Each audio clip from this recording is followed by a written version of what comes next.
Hi folks, I've been wanting to do this video for a very long time.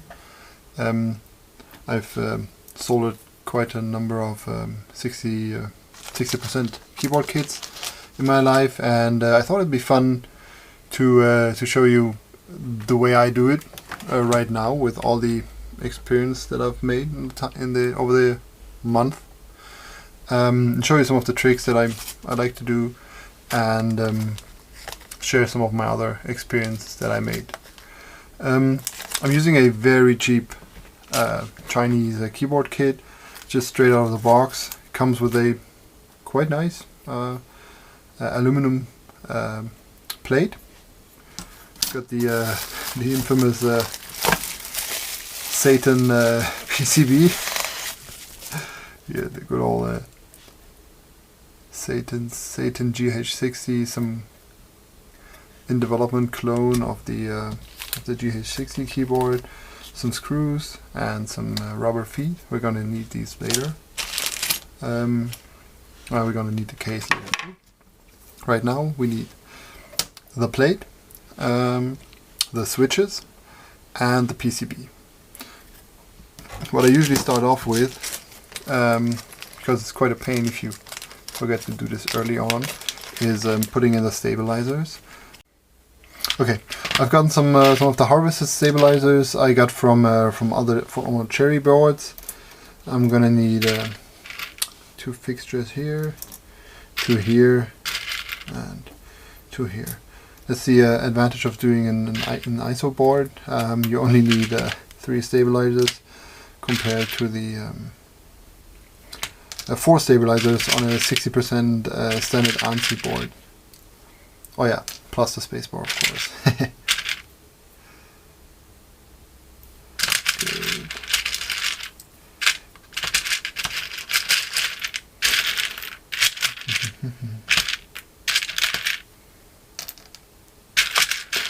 Okay. Let's start with the right way to assemble these stabilizers. It's already a little bit tricky. Well, the fun part is they only go in one way unless you've cut them down or done anything to them. They don't go in the wrong way. Like if they don't slide in straight away, you just flip them and they're gonna sink right in. It's best to push in the wire if you hold them upside down and like angle it slightly. You're gonna get into the right compartment of the stabilizer slider very easily. Same here. I'm gonna hold it down and aim up a little. Got my first stable. Almost. Flip. And done it. Okay. So. Oh. The big stabilizer holes are always for the hooks. Like you've got a hook part and you've got like a little push-in part. This is the push-in part. So the hooks go into the larger hole of the stabilizer. Oh. And the push-in parts, I kind of decided I wanted to do this properly, so I will just give them a little push, give them a little squeeze to make sure. Okay, give them a little squeeze and don't like push them in too hard. You don't want to bend these little retention clips here. Okay, got it in all the way.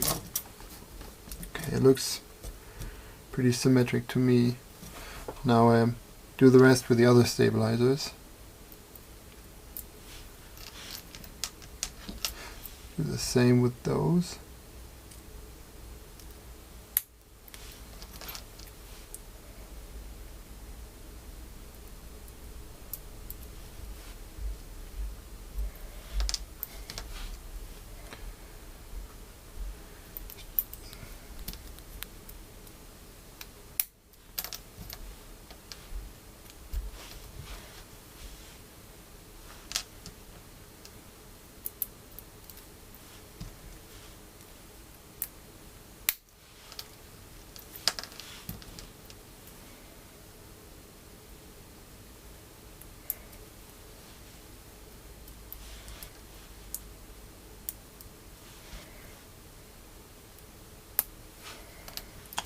Okay, got it. And the last one.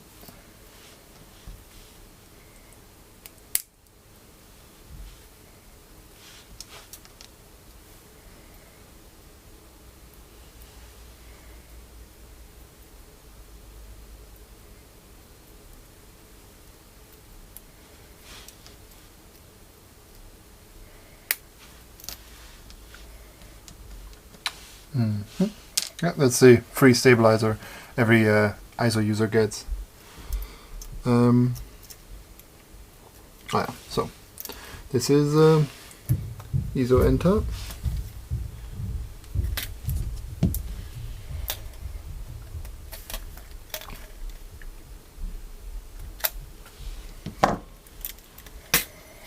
And that's the backspace. No, wrong way around.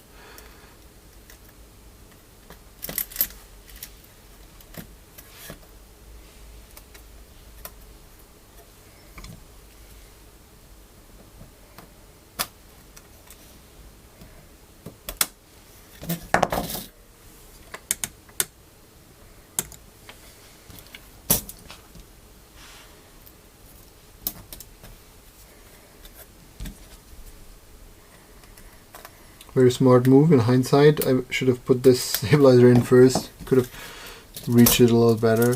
They all seem to be moving pretty smoothly. I mean, you can, I don't know, some people are like lubing them in addition. I'm not too much a fan of that. Okay, so let's see if it fits. And it looks quite nice, I would say. And what we do next is, what I like to do next is put in the switches into the plate. And what I usually do is I usually work with PCB mount switches. Those are like the common switches that you can harvest from old Cherry boards. PCB mount switches are different from the other kinds of switches, plate mount switches, by these little extra legs they have. These legs here. They help align the switch in the PCB without the support of a plate. When using these PCB mount switches with a plate, you will get a very tight fit. This means that like even like a fraction of a millimeter is going to give you tension on the PCB and on the plate if you use these PCB mount switches all over the board. I have not yet seen a board that was like made with enough precision to comfortably allow both like a plate mount of PCB mount switches without like really giving you a hard time. This is why I like to mix both worlds with these universal plates. You can see this plate has plenty of cutouts for so-called 1U keys, 1 unit keys. These are like keys that are identical no matter what layout you choose, which is like everything that has just a one unit size. That switchers are going to sit firmly in these cutouts. This is why I use plate mount switches for these. The plate mount switches here, you can see they don't have these little feet. You can also just get a big bag of PCB mount switches and then get like some nice pliers and just cut them off. So that's what I usually do because I mostly work with vintage Cherry switches. Now let's get to putting the actual switches into the plate. As you can see, I've prepared a couple of so-called plate mount switches, no legs here, to fill these 1 unit slots in the plate. First, want to put the plate on the PCB and see which way around the switches orientate, whatever. You can see in this case the LED slit is going to be on top and the little contacts are going to be in the bottom. so facing down. This isn't always the case. This is actually an uncommon orientation. It's very nice for backlit keycaps, but the standard configuration is the other way around, with the LED slot facing down. So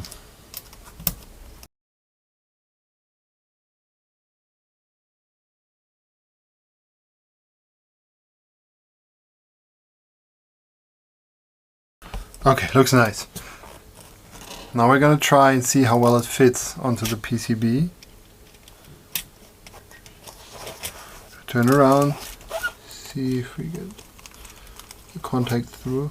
Okay, seems like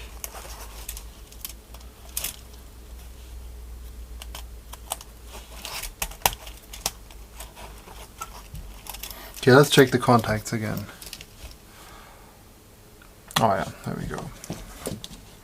Got a couple of bent ones.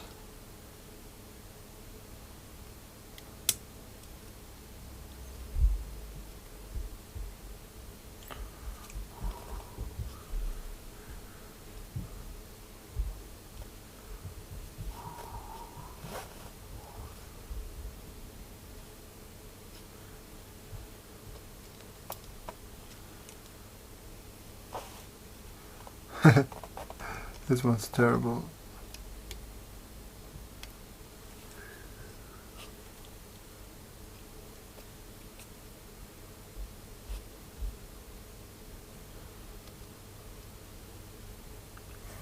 Okay, much better.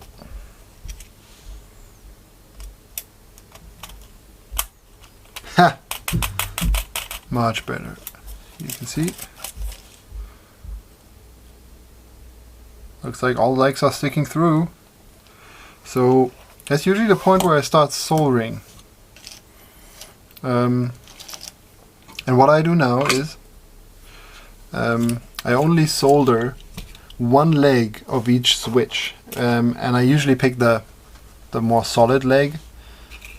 The reason why I do this is because once you solder the second leg, it's very difficult to reorientate the switch, because you now got 2 points that you need to be like molten at the same time, 2 solder points that you need molten at the same time to like move the switch a little bit. Like if it doesn't perfectly align with the PCB, you're not gonna get that done very easily. So this is why I do like a single spot of solder, a single connection per switch so far. And then check how the switches align, if everything's perfectly fine, and then do the second leg.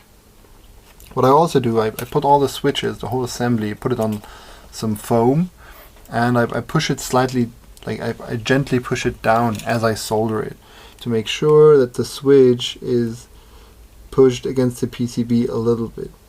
Just make sure I get the best connection here.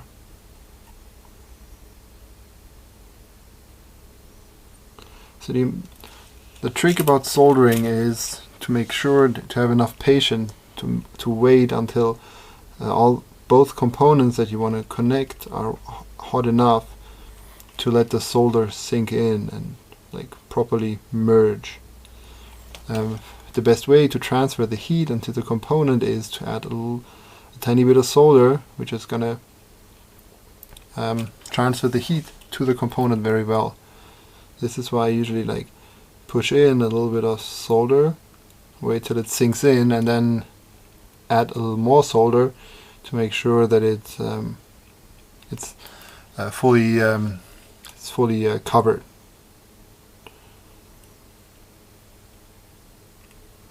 So it's always a very good sign to see that the solder sinks into the hole, into the through hole.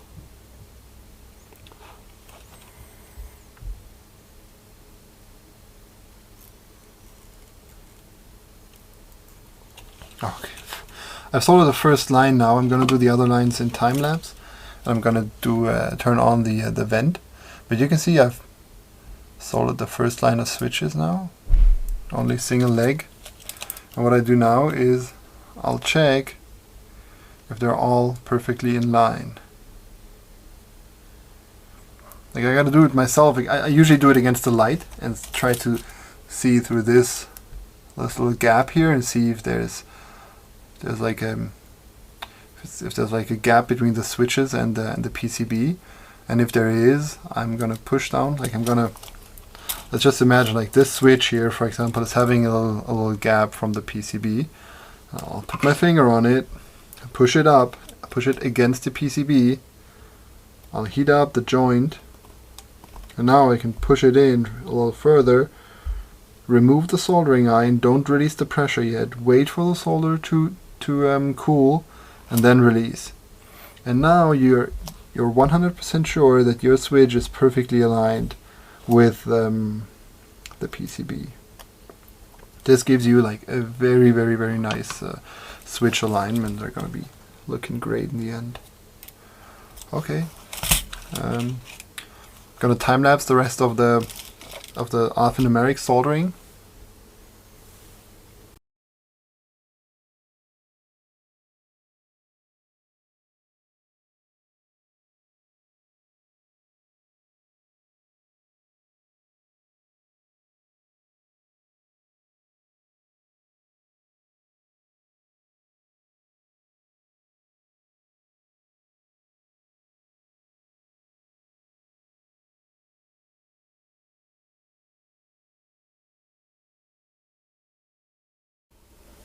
Okay, now I finished soldering one leg of each of the PCB of the plate mounted switches, and I'm gonna check again if the switches all align nicely.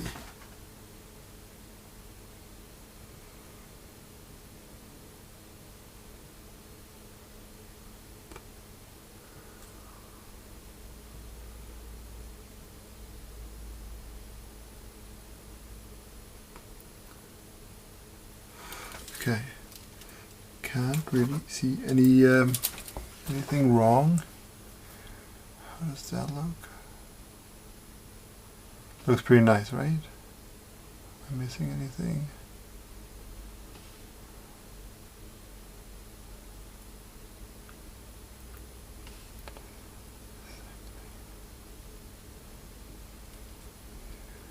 This one looks a bit odd.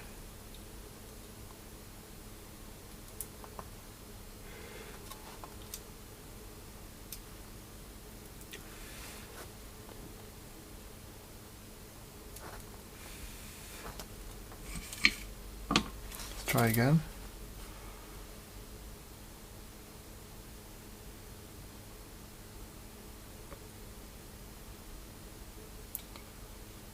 Oh, I guess they're just some switches are like a little bit loose. Yeah, now comes the next part. All the slots in the plate that are more than one unit, I use plate mount switches for them. The reason why I didn't put them in initially is because the plate mount switches will put additional stress on the plate. Like they will put a little bit of a tension between PCB and plate.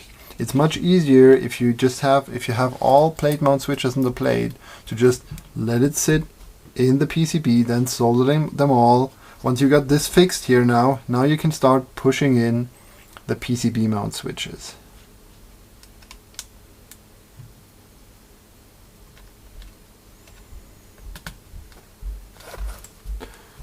Oops.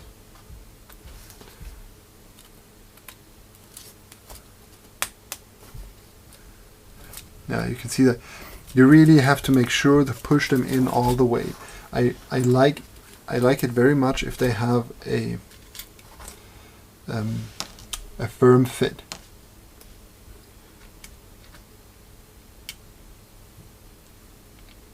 Oh.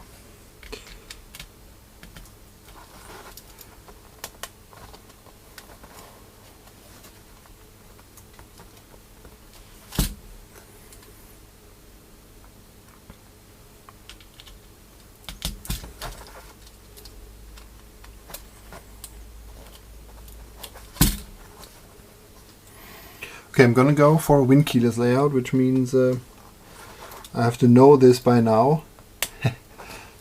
Now that we are using the larger cutouts. It's decision making time.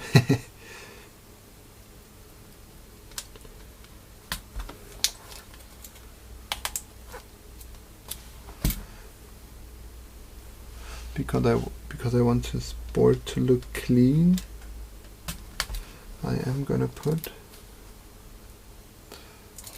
a switch right in here to hold a nice little cover for the 1 unit gap between the two 1.5 unit modifiers.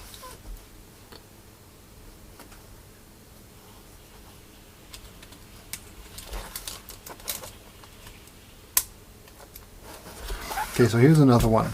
Unless you're really good with desoldering, I really recommend that you get some of this, that you get your bottom row laid out and make sure that you're getting the right holes for your switches. Give me a second. Okay, back with some caps. Yeah, that's no surprise. Some vintage Cherry caps. Okay, I'm gonna put this one here. This one here.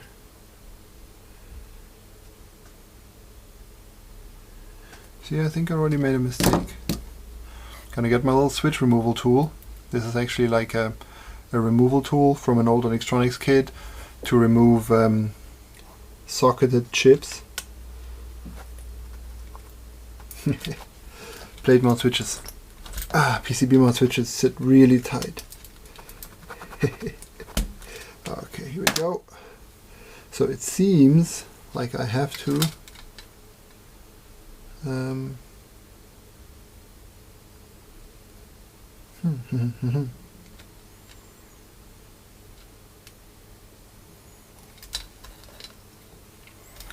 First of all, I can already put that one in.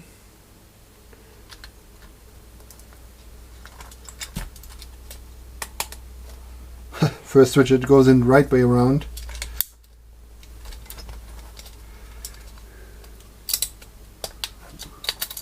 Okay, let's check it out. See, this one's already messed up by quarter of a unit.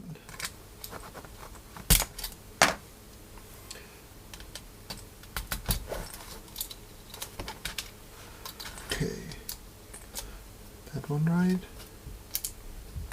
This one right.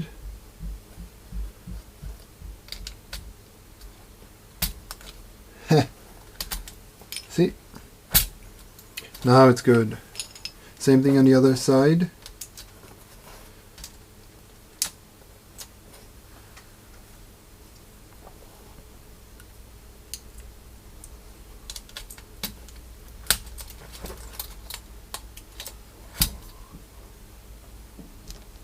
Okay.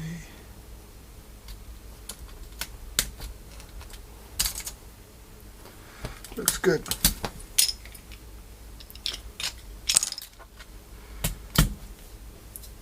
Okay. So here.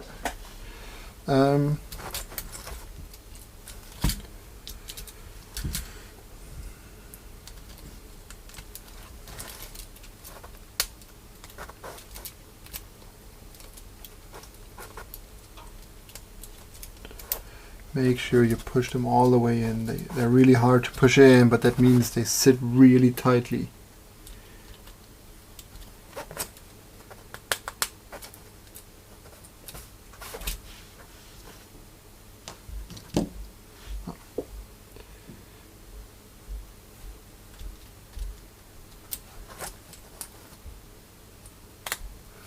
All stabilized keys are always PCB mount keys for me as well. They just don't get enough alignment from the plate, if you ask me. Especially the bigger keys. I just want them to be PCB mounted in addition, to make sure that they sit 100% right. Good. Seems like we're ready to solder. These two switches are actually just dud. I don't want them to be any switch assembly in there to trigger anything. Oh. So maybe just I should probably just cut off. I should destroy the assembly inside, because a switch without a slider, a Cherry MX switch without a slider, is always triggered.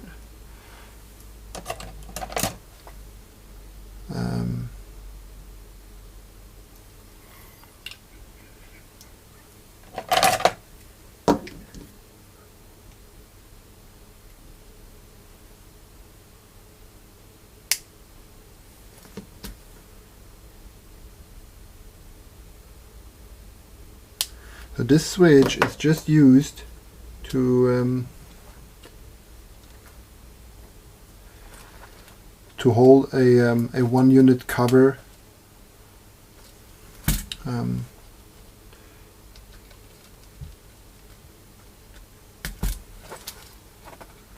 Okay, got it. Nice. Okay, back to soldering. Gonna fast forward here.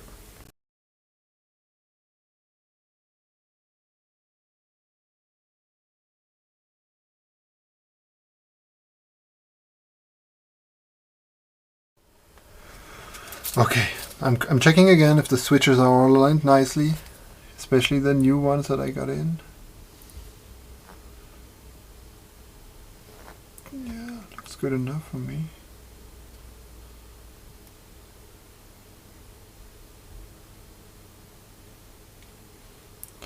Make sure you check this very well. It's very hard to correct. Okay, I'm at a point where I'm going to say this is well done. And I'm now going to solder the second leg of all the switches. It's time-lapse time again.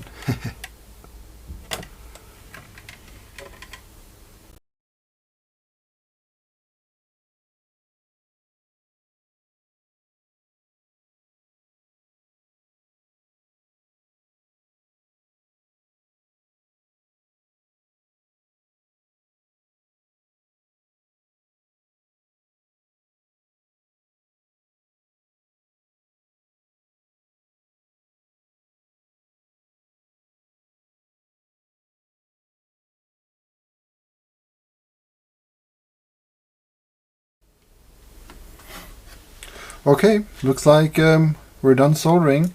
What I like to do now at this stage is hook up the PCB to a computer, use a testing program, and see if all the switches register. Because now is a point where you can still like easily fix soldering issues, like missed out soldering points, for example. Once you've like put it into the case and maybe even put the keycaps back on, this is all going to become much more of a pain. I'm kind of confident that I got all the switches soldered in right. I'm still going to do a checkup right now, and I'm going to be back in a second. Okay, I've tested all the switches. They seem to be working fine. What I'm going to do now is I'm going to put the PCB into the case. It's no biggie to just make sure you put the USB connector in first and then let it slide down. Get the screws.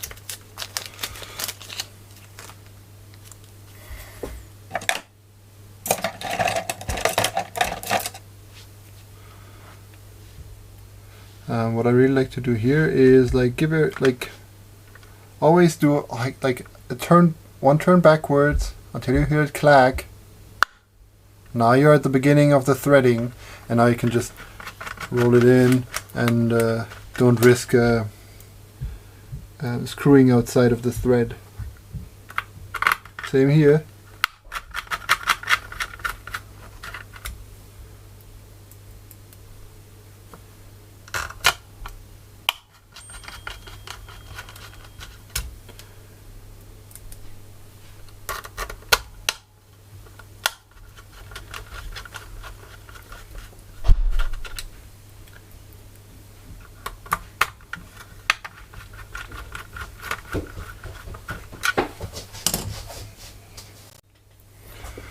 Okay, and get the last screw in.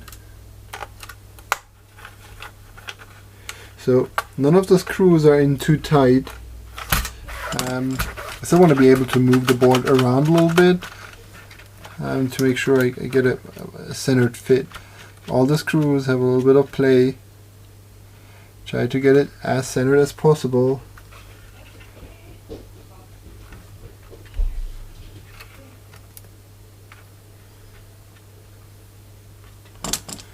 And then I usually start with the center screw.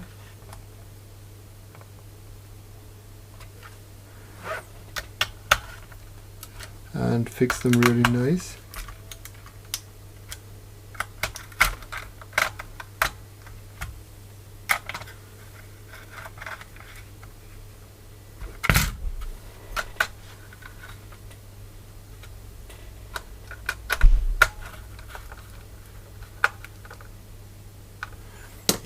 Alright, seems like we got it. Now time to put some caps on.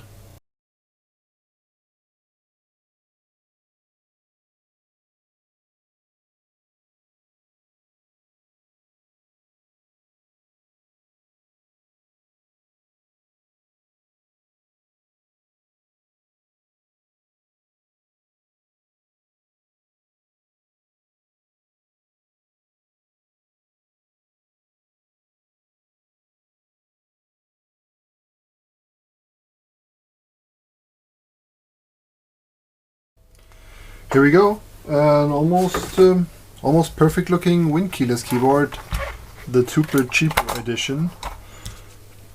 Just gonna add the slip-on slip feet.